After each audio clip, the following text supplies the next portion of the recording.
familiar faces. Steve?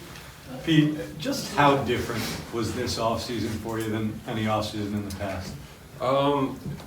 It was the only different thing is a lot more people knew my name, but a lot was the same. It still continued my strong work ethic, still continued my off-season routine. I'm feeling so good about 2020. And also it was different in a positive way because last year I was kind of in a gray area. I was in limbo. I had an opportunity to make the team. With the team not having to bring me up, I didn't know what was going to happen. There was a lot of uncertainty, and a lot of things were justified and clarified, not just in spring training, but throughout the 2019 season. So it's really cool to figure out that's like what I've been doing it works, and I'm really happy with the position I put myself in, and I'm just so excited and motivated to keep pushing and see what else is possible. You're someone that puts a lot of pressure on yourself, strive for excellence. Jake last year talked about how difficult it could be at times not trying to compare everything to the season prior. Is that something you've given any thought to, had any conversations about, trying to make sure you don't overdo it, trying to match or beat last year? Well, I can't necessarily think about the end results. For me, I do demand a lot for myself, which I think is a strong characteristic, and that helps me with my edge. And demanding a lot for myself, whether it be early work, actually doing physical work, or the prep, I feel like that's a necessity to have game time success. I take pride in my work. I take pride in my preparation. I want to focus on the little things, because then if I'm focused on being as disciplined as possible within my routine, then all the results will follow up with the good year.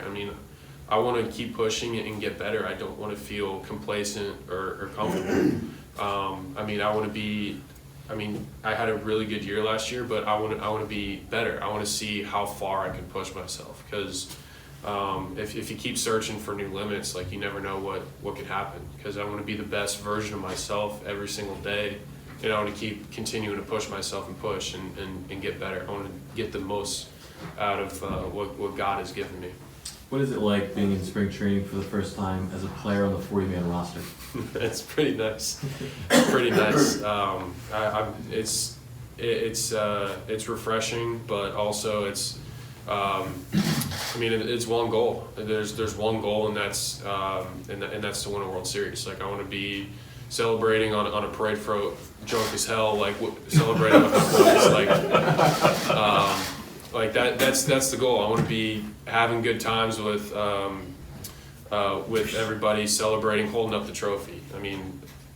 Not just, there's so many people that work hard, and there's so many of my teammates that work hard, and also, the fans deserve that as well. So, we're going to work as hard as we can, and we're going to push to make it happen. You touched on how last year at this time you had to win the job. You didn't know what was going to happen. Now that you're entrenched, how do you approach the next 6 weeks or so differently, in terms of whether you have to go hard all the way, or if you can take it a little easier in the beginning, or things like that? Well, I don't want to. It's one thing, I can't really take it easy, because really yes, I had a really good year, but I want to be able to push myself that same way. Like, I want to be able to find my swing. I want to be able to be locked in defensively. I want to be on the same page as the other guys on the field. I want to be locked in. I want to be ready to, not just to play well, but I want to be ready to win. So in order to get the most out of myself, I got to come with not just that same intensity, but I have to be just as locked in, or if not more. Because this year I want to keep on playing through October. It'd be nice to play all the way through till November. That's the goal. I want to play. I don't want to think of September 29th or 28th or 30th as the last day of the season. I want to win the last game of the year. And I know other people in that locker room do too. Pete, where do you think for this team? There's a lot of big expectations coming in. You're playing in a very difficult division. You have a new manager who hasn't managed the major leagues before. Where do you think is kind of the edge can come from, or kind of the attitude? Do you kind of do that? Does Jake do that? Where do you think that can come from? I mean, it starts with not just self-belief, but it starts with a collective belief, not just in ourselves, but each other. Because, I mean, last year in the second half, I commend every single one of those guys in the locker room. I mean, last year's second half just showed just the awesome character that we had, like, and dignity and respect that we had, not just for ourselves, but just for the whole organization. Like, I mean, being 11 games under 500, like way out of it at the All-Star break, it's very easy to fold the chair and pack up and just say, all right, we'll just play to play, and whatever happens, happens. But we made a collective effort to make the biggest push as we can. And now that we have so many of the similar faces in the locker room as last year, and then also with a couple of new great additions, I think we have what it takes. So it's good vibes in the locker room. I feel that I just can't wait for games to start, because it's that same guys, the familiar guys know what that mojo was. We remember what that feeling was like, and we don't want that to go away. I feel like for me, I bottled up that emotion, and I want to be able to, I remember freshly what that felt like, what it took to win a Major League Baseball game, and hopefully string them together, not just in the regular season, but starting to play winning baseball from the jump in the spring. How would you describe your relationship with Jerry Seinfeld? Oh, Jerry's awesome. It's crazy.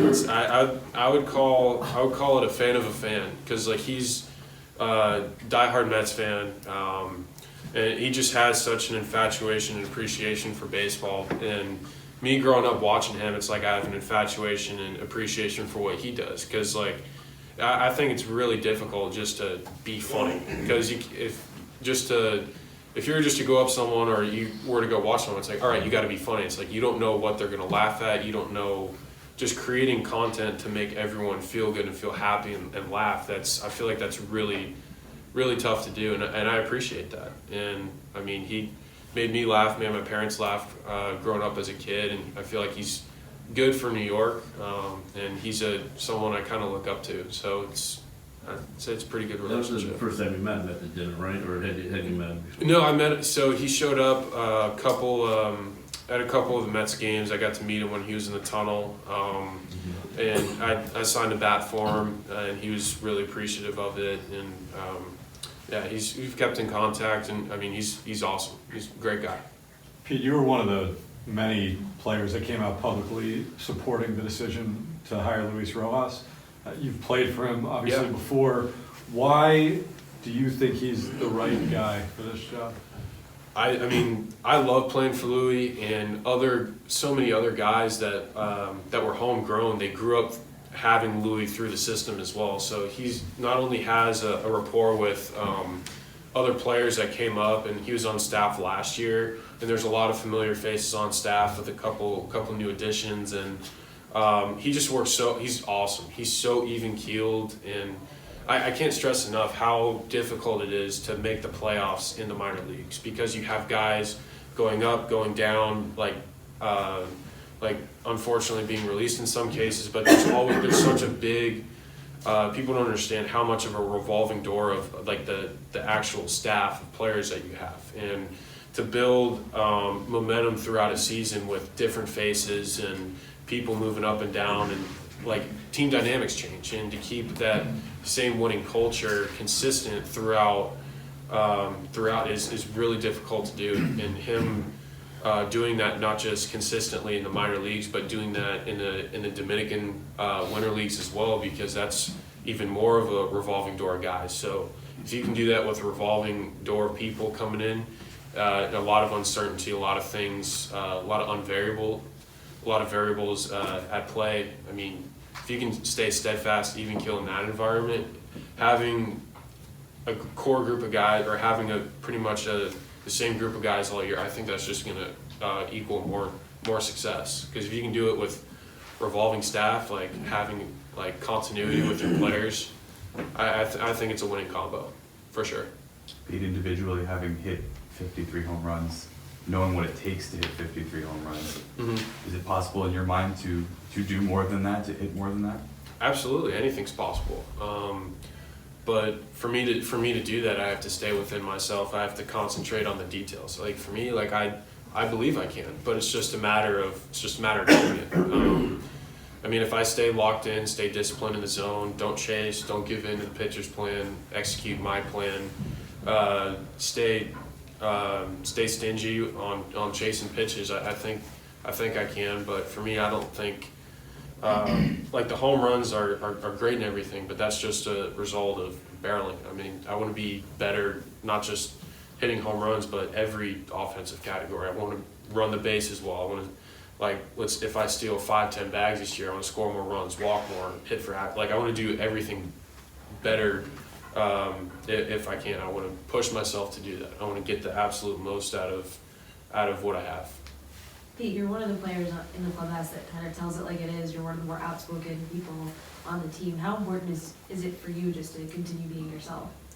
That's really important because for me, it's I think being myself has gotten me to where I am right now. I feel like I'm in a really good spot, but if I start to change or deviate from who I am or what I'm trying to do, then I don't think that will equal. I don't think that will equal success for me. I want to be as successful as I possibly can. I want to be the best person I can be. I just want to not just improve as a baseball player, but constantly evolve as a human being as well. Because I mean, playing baseball is just a job. I mean, at the end of the day, I'm still just a guy. So I want to be the best person I can possibly be. You mentioned staying within yourself and other non-measurables along those lines. Do you have specific individual goals for your season?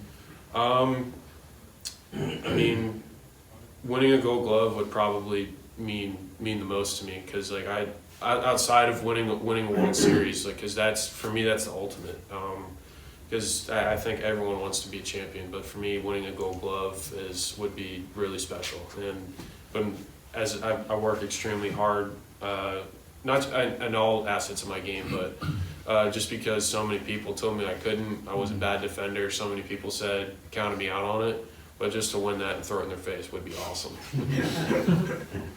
How much of your offseason work, how much did you focus on the defensive side of things again? I was locked in on it. I mean, every asset of my game I worked on because I think everything is, I want to be as a complete as player as possible. I think all assets, in my opinion, of the game are extremely important. I poured everything I had into getting better at offensively, base running, and defensively. So, I mean, I'm just excited. I'm really happy with the way I progressed, and I'm just ready to go do it again and hopefully win a championship.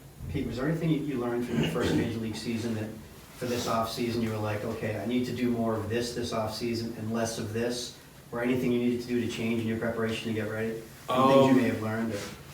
For me, my body, I was really happy with how my body held up. So what I learned is like to continue what I'm doing. The one thing I really want to focus on is just prepare myself mentally. Because last year I was flying blind mentally. I just didn't know what to expect, like from the travel. Like dealing with different cities, like knowing the layout of the schedule.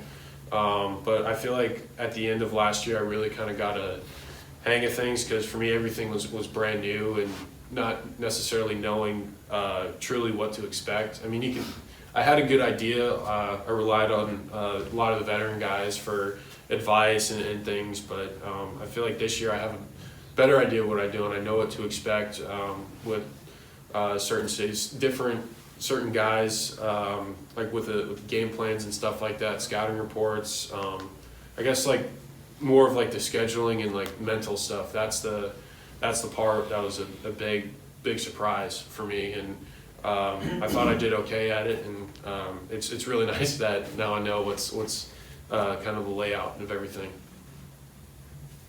Pete, you talked about being recognized a little bit more in the offseason. What was the craziest or the weirdest thing that happened in regards to that in the offseason? I don't know. It's just it's really humbling because for me, I think myself as just a normal guy. But it's really cool for a kid to like seeing a young kid that's a ball player himself. Because for me, I remember back in the day that, I mean, I was a little leaguer. I was a high school kid or middle schooler that was just infatuated with the game of baseball, and seeing impact on others just by swinging a bat, hitting the ball over a fence. It's really cool, because I think baseball is one of those games where you can bring happiness just by swinging the bat or striking someone out. It's crazy. But it's really rewarding and awesome to see, like, smiles you can put on other people's faces. So it's really humbling for sure. Thank you, Pete.